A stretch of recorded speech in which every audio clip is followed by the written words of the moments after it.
Well, hello and welcome to this week's edition of the City Update. I'm your host, Mark Aaron, Multimedia Design Manager for the City of Danville. Joining this week, our Director of Economic Development, Telly Tucker. And Telly, I really appreciate you taking the time to join us today. Thanks for the invitation. And I know you did a presentation at the Chamber's Business of Breakfast meeting last week as of this taping. Unfortunately, I had the flu, so I was unable to attend, but I really wanted to get the message out that you delivered on that day to our viewers here on River City TV. So I appreciate you taking the time out of your busy schedule to sit down with me to kind of give us a recap of that talk you gave to the Chamber. And we're going to go over this, and one of the main takeaways, I think, throughout, and this was reiterated by you throughout your presentation, was that you can't do this alone. Our Economic Development Department can't do it by themselves.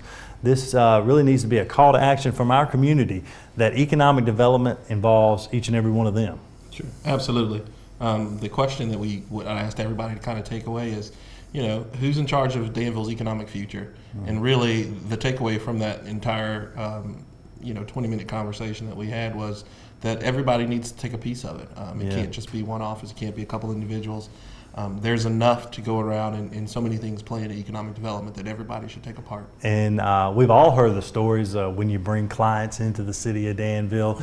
You take them out to dinner, you go to restaurants, and sometimes they'll quiz the waiter or waitress that you're talking to. Ask them what they think about the city of Danville. We've heard those stories. So if you're sitting at home on your couch and you're thinking, well, how in the world am I involved in economic development?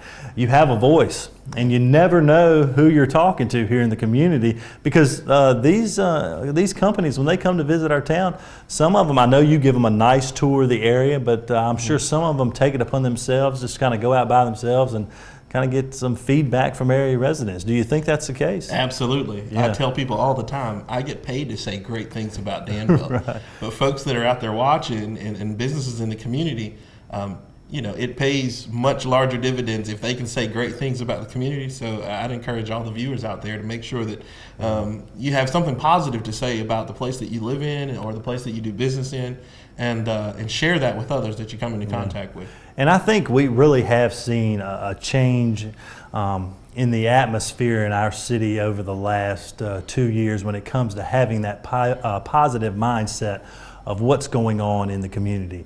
I don't know if it has to do with the thriving river district. I mean, there's just a lot of positive things happening here in our community. So it's real easy to be positive and upbeat with the great climate that we have here in our community these days. Truly is. And if you haven't spent any time away from Danville, it's easy to kind of, just become complacent and comfortable with what you have here, but once you've gone away and seen some other communities and what they do or maybe not have, and then you come back to Danville and you go, wow, we've really got a lot of things going on for us that are positive. It's truly it's inspiring to me, and there's certainly a momentum shift that's happened in Danville recently. And I know you shared this with city staff just recently, that word's getting out. And when you make your trips maybe to the Research Triangle Park, etc., Danville's name is out there and it's coming up in conversation. It certainly is. We have quite a few people to thank for that. We work with the Launch Place, and they have an office down in RTP, and we're in an incubator where quite a few businesses are being born and some small businesses are growing. And so the fact that Danville is aggressive in economic development, excuse me, that word's getting out. And so people are familiar. When I say I'm from Danville, actually quite a few folks know where that is, and they've heard of our name before. Well, let's talk a little bit about the recruitment of these companies. I know we're trying to diversify that, the types of companies we're recruiting here in our city. Can you talk about what you're looking for as the Director of Economic Development when you see a company come knocking on your door?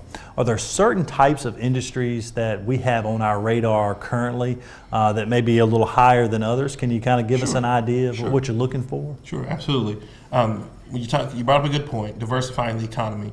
We typically want to look for jobs that pay our citizens more than just a living wage, so that they have some disposable income. So when we decide who our target markets are, we look at things like what are our assets in the area? What's our workforce like? What things really complement the area? So one of the industries that we're looking at are aerospace and advanced manufacturing.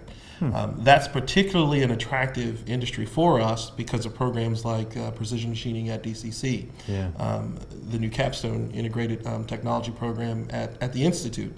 Right. Many of those graduates who come through the vocational program or the career tech program in the high school, they can go to DCC for a year or two or do the capstone program and come out making a really nice salary. With only 2 years of post-high school education. And that's really attractive to advanced manufacturing and aerospace. Particularly right outside of Petersburg, there's a company called Rolls-Royce that manufactures jet engines. Just down the road in Greensboro, Honda Jet's down there, and in Charleston, South Carolina, there's Boeing. So there's very large aerospace companies very close by, and those jobs are becoming they're filling positions at each one of those locations. Right. And I know folks are probably thinking, well, why do we want to educate folks and send them to those places? Well, the thought process is if we create a large enough supply of talent coming right out here at Danville, some of those companies that have chosen to locate in those cities will start to look at Danville, and they'll make a future decision to locate their business here. That's a good point, and I know we've done a spotlight on that precision machining program at DCC, and like you said, these individuals are coming out of that 2-year program making $60,000, $70,000 a year. Absolutely. So great jobs, and it's just amazing to see, and the state has really bought into that program as well, funding that just in the last General Assembly, giving them more money to expand that program, correct? Correct. Yeah. They're going to expand precision machining, also going to be expanding welding program at the community college. And so I would encourage all our viewers to go out, those of you who are interested in potentially pursuing a career and looking for something that's rewarding financially, and I think intrinsically rewarding too. They should consider programs like that. If I had to do it all over again, I think I'd probably head down that road. Talking about a return on investment, that's a great one for yourself. Absolutely. And it's unbelievable. And it's great to see locally here the talent that's coming out of Danville. And like you said, hopefully that will ring a bell to some of the companies down in those areas that, hey, Danville's got something going on. Maybe we need to locate a facility there. So great to see we're looking at those avenues. Absolutely. But I've also heard you talk a lot about the China strategy, and I know the Danville Regional Foundation is funding that strategy with a $100,000 grant. I think that is going before City Council at the next session for final adoption. Can you talk a little bit about where those funds will go towards and a little bit about that China strategy? Sure. Well, China is the largest country in the world, more than 1.2 billion people. Depending on which day of the week it is, it's also the largest economy in the world. It's in a constant battle with the U.S. for the largest economy in the world. And so with that comes a large amount of economic growth. They have a rapidly growing middle class, which provides large business opportunities, and a lot of them want to diversify their income and their assets and their business as well. So they're looking for opportunities to invest outside of China. So naturally, it's not a question of whether you think it's a smart decision to invest in China. Obviously it is, with the size of their economy. How do we do that? How do we make sure that we have a successful strategy in going after China business? So we've hired a company called Blue Water Growth. They are a group of individuals who have spent a lifetime doing business in the Asia Pacific region, and they have relationships. They're aware of the culture. They're aware of the business norms there, the expectations, and they particularly specialize in mergers and acquisitions mostly. I think we're their only actual municipal client. But what they're doing is they are vetting Chinese firms that are interested in having a U.S. presence and to see if they're a good fit for Danville. So the money that we're getting from DRF, along with a $100,000 match that City Council has appropriated in our last budget, will go to pay our consultants. It'll also go to set up meetings with Chinese companies that are interested, if there's necessary for us to take a trip with our elected officials to go over and to learn a little bit more about the company, and vice versa. When they come here, it'll be for activities to make sure that we welcome them and kind of roll out the red carpet when they come here and put our best foot forward as far as what Danville has to offer. And I know there have been some companies just in the last 12 months that have made the trip to Danville from China to visit our city to see what we have to offer. Right? Sure, they have, and I will tell anybody if you can imagine, folks who own their business have saved. Oftentimes they put their life savings in their business. And it's a very, very big step for them to take a trip to another country and to establish a business. And so just like business is done here in America, particularly when you're dealing with a different culture, it's all about relationships. Right. And so if you're thinking about investing something that you've worked your entire life to build and to grow, you're going to be very sure that you're comfortable with where you're going, and that you're comfortable with the people that you're going to be working with. So a lot of what we have to do with that China strategy is build those relationships, build that trust before we can ever talk about dollars and cents. Yeah, very good. Well, let's shift gears a little bit and talk about your startups, small businesses. Sure. How do you see that? I know that we've been in the news lately having to repay some of the tobacco commission money that some small businesses received here in the community. Now the city is actually on the hook for about $1.5 million we're paying back, just went before council. So I know we're have a different vetting process in place now, sure. But when it comes to startups and small businesses, how is the Office of Economic Development handling those? Sure. The Office of Economic Development is actually partnering with quite a few entities in the community, one of being which is the Launch Place. They're kind of the lead entrepreneurship entity. We use them for vetting business plans, looking at financials. We've also partnered with the Longwood Small Business Development Center. Right. They help folks with how to write a business plan, how to go after financing, making sure you have a good plan. A large part of whether you're going to be successful as a business owner is how good is your plan going forward? Do you have enough capital? Most businesses fail because they don't have enough startup capital, and then capital to carry them forward. And then two, whatever product or service you're offering, we want to make sure that there's actual a market for out there for that particular product or service, and that you'll be able to survive. So we partner with those two organizations. Some of our local banks are also partnering with us, trying to create some microloan funds that are available for startups and for small businesses that are growing as well. We also partner with folks like Virginia Community Capital and the Danville Regional Foundation as well. So there's a lot of folks in the community that are committed to entrepreneurship.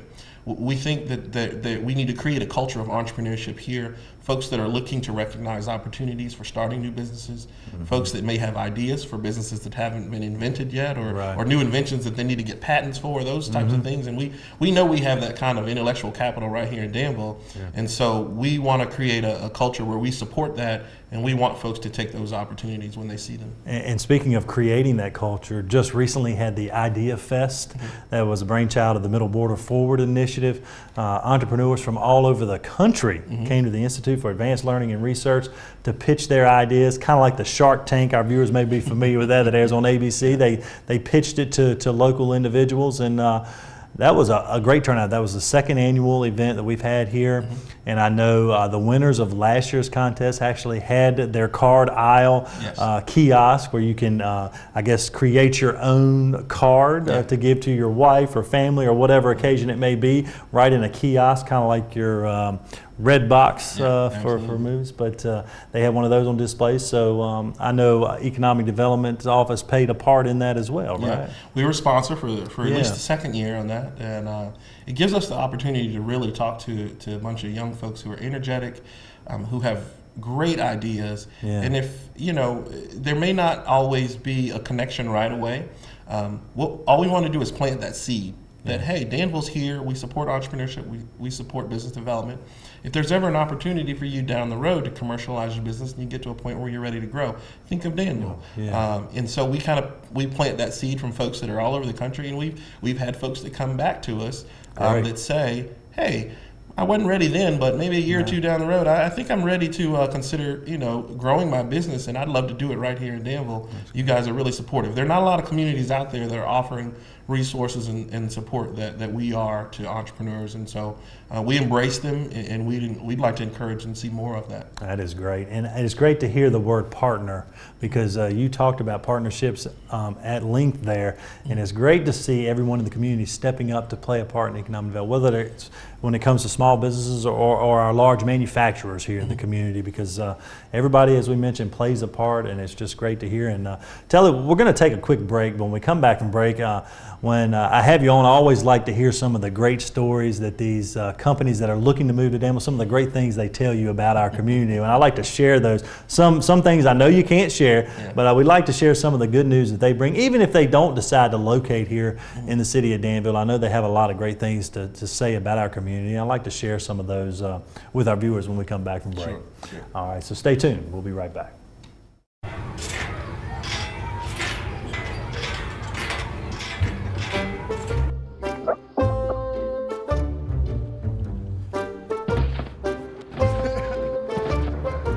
Ballerina.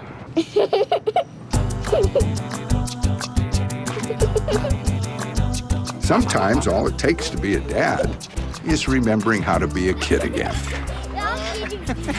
Take time to be a dad today. Well, welcome back to this week's edition of the City Update. I'm your host, Mark Aaron, Multimedia Design Manager for the City of Danville. Joining me this week, our Director of Economic Development, Telly Tucker. And Telly, in the first half of the show, we're kind of giving our viewers a recap of a presentation you gave at the Chamber of Commerce Business at Breakfast meeting about a week ago. And as I mentioned, fortunately I had the flu, I couldn't attend, but I heard so many great things about the presentation. I wanted to share that with our viewers here on River City TV. So again, thank you for taking the time out of your busy schedule to recap this for our viewers. But I want to talk to you in the second half of the show when companies come to visit and talk about the bottom line. What's it going to cost me to do business here in our community? I think when you look across the board when it comes to either taxes or permits or anything like that, across the board in the state of Virginia, we're pretty much a business-friendly community here in the city of Danville. What do you say? Absolutely, Mark. Yeah. We like to tout the fact that the cost of doing business here is 88% of what the U.S. national average is. Right. Likewise, the cost of living here is about the same, 88% of the national average. That's a huge advantage, competitive advantage we have over some other localities. Yeah. Not very many people know about our machinery and tools tax rates. Mm-hmm. Actually, our effective tax rate is the lowest of any city in the Commonwealth of Virginia. Right. And that's something that we need to do a better job of sharing. But when we share that, we talk about our tax rates comparatively speaking with prospects, they're blown away and they're really excited. That gives us a huge competitive advantage. Yeah, and also when it comes to the permitted processes, we're lucky because we have everything in-house here, and it's really like a one-stop shop for them, right? Absolutely. When they come and they need to get a building permit, or they're having site plans reviewed, they're looking at environmentals, they can get all those permits one place. It's pretty quick compared to some other places where you've got to jump around. And I give folks like our planning director Kenny Gilley all the time. I can email him, and 2 minutes later I've got a response with the exact information I need. Actually, probably more information than I need. Yeah, that's great. But it goes to show how competent the city staff is and how willing how willing they are to work with other departments, with the end goal being to provide excellent customer service. Yeah, and because these companies, they're looking at probably 4 or 5 different locations all across the country, and so when you don't really realize how important maybe that answer to the email within 10 or 15 minutes with that information, really that could be a game changer in the grand scheme of things, right? Really, truly is. Yeah. It really, truly is. And I'd like to also point out the fact that the city owns all 5 of its utilities. That's where I was going next. That's a huge competitive advantage. Just yesterday, we were entertaining a prospect, some folks that were from down south, and they were considering another location for a business. And I was able to assemble around the table the folks from electric, gas, wastewater, water, and broadband, all in one, and get all of their questions answered within about 30 or 45 minutes. And they continued to marvel at how appreciative they were, how quickly and effectively we were able to answer all their questions. So it truly is a competitive advantage. That is great. And let's shift gears a little bit. We talk about workforce because I know when companies are looking at areas, that's one of the top priorities, the workforce. And I know we have really been great to partner with DCC, the Institute for Advanced Learning and Research, RCAD, which is a part of DCC, to tailor certain programs that these companies may need to create that competitive workforce in our area, to work hand in hand with a company that may want to locate here. And I know really that's just another tool we have in the toolbox to offer to these companies. Sure. That's one of the biggest decision factors for companies. Doesn't matter if you offer them all incentives in the world, if they get here and they can't find qualified workforce, they won't consider locating here. Yeah. So I would encourage our viewers and folks in the community to continue to use the programs that are in place. The community colleges, the career tech programs in high school, those who are going to four-year colleges as well. Make sure that you're educating yourself, learning new skills that make you more marketable, because in the end, the workforce drives the deal in many of these situations. And I can't compliment what's going on at the community college and RCAT and the Institute as well. They're working wonders for me as far as giving me tools to market. And I've heard stories in the past of a company saying, okay, I'm going to need 100 individuals that can do X job. We go to DCC and we say, can we create a curriculum to get these guys certified within the next year, guys and gals, in the next year, so we can create 100 positions for this X company? And they say, sure, we can make it happen for you. They'll do it on DCC's campus, or they'll do it on site. They're really flexible, and they really will design the curriculum to meet the company's needs. That's great.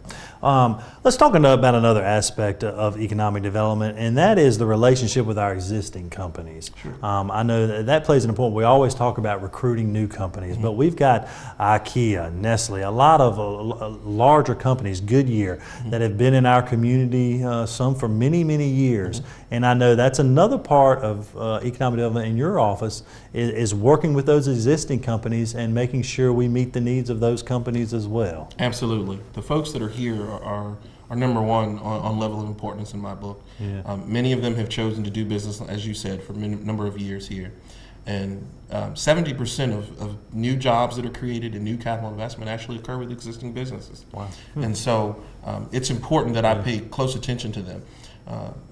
Likewise, when new companies are considering in an area, they're going to talk to existing businesses. Sure. And they're going to want to know what the local economic development office does for them, what the relationship with the city is.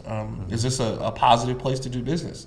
And like I said, I get paid to say great things about Danville, but if they can go to one of our local businesses and they share a positive experience about doing business here, ultimately that carries more weight than anything I can ever say. Right, very good. Now let's talk about something new that's on the table, I think, and it deals with tourism. And I know in the past we've had a tourism division within the city of Danville. The chamber has headed up tourism in the past. And so I know that's something new that's on the table, and we're working with a lot of entities here in our community to see how that fits within economic development. Can you talk a little bit about where we're heading when it comes to the tourism aspect? The city is actively engaged in working with both the county and the chamber in tourism. Okay. We actually have recently had kind of a group think, if you will, on what our tourism strategy should be. The challenge for us is that we are not considered a destination. Like when you think Orlando, you think Disney. Yeah. When you think Charleston or the Outer Banks, you think sand and sun. When you think the Williamsburg area, you think history. Right. I ask people, I said, when you think Danville, what do you think? And everybody kind of pauses and they're not really sure. We get 10 different answers. So our tourism strategy has to be a little different than those places. It can't be let's create a destination necessarily for Danville. So what do? We need to take advantage of the folks that are coming here for either the races or the folks that are coming here for the bike trails, the folks that are coming here because we have a wonderful hospital here, or the folks that are coming to Averett. And let's make sure that we expose them to the things, the tourism and hospitality related businesses here, whether it's the Tank Museum, whether it's the winery, whether it's the Science Center, or what have you, whether it's the Riverwalk. Yeah. We need to make sure we do a good job of packaging those things together and giving folks that are coming here for other reasons an experience that they want to come back for. Yeah. And we're in the process of kind of developing a strategy to take advantage of that. That's great. It was great to see. I saw an article in a local paper about a week and a half ago where all the local wineries got together for a sit-down interview, and you would think they would be very competitive because they're all in kind of a niche market, but they all were promoting, Southern Virginia as a winery destination. And I think they realize that if they can do that, they all win in the long run. So I think you can do that with a lot of different entities. Certainly. People, you know, as much as we're creatures of habit, we like a little variation in our entertainment, if you will. And so even if you go visit one winery and you like that one, chances are your taste buds, you're going to want to try something else. Yeah. Same thing with tourism. If you come and mountain bike one time, maybe you'll want to come back and canoe or kayak the next time. So really just giving people options, a number of things to do, because everybody kind of enjoys something different. Well, a wonderful quality of life here in our community, and it's great to hear that we're working on that tourism aspect of things. Well, Telly, before we wrap up on today's show, I always like to give our viewers a little insight into some of these meetings that you have with prospective clients. I know you can't talk a lot about what goes on during those, but I know they share a lot of great things about our community, and we talked about having a positive output and outlook on our community, and everybody plays a role in economic development. Is there anything that's been shared with you in the last 6 or 8 months when it comes to a prospective business that may be looking at our community that really said, wow, Danville is special, and they've talked to you a little bit about that? Yeah, I would say probably a number of things I could tell you that they say, but folks are generally blown away with the architecture of the city and what's going on in the River District. Talking about all the events, the festivals, it seems like you know, at least more than 50% of the year, there's something going on, whether it's a 5K or a mud run, or you know, racing and tasting, or one of the festivals.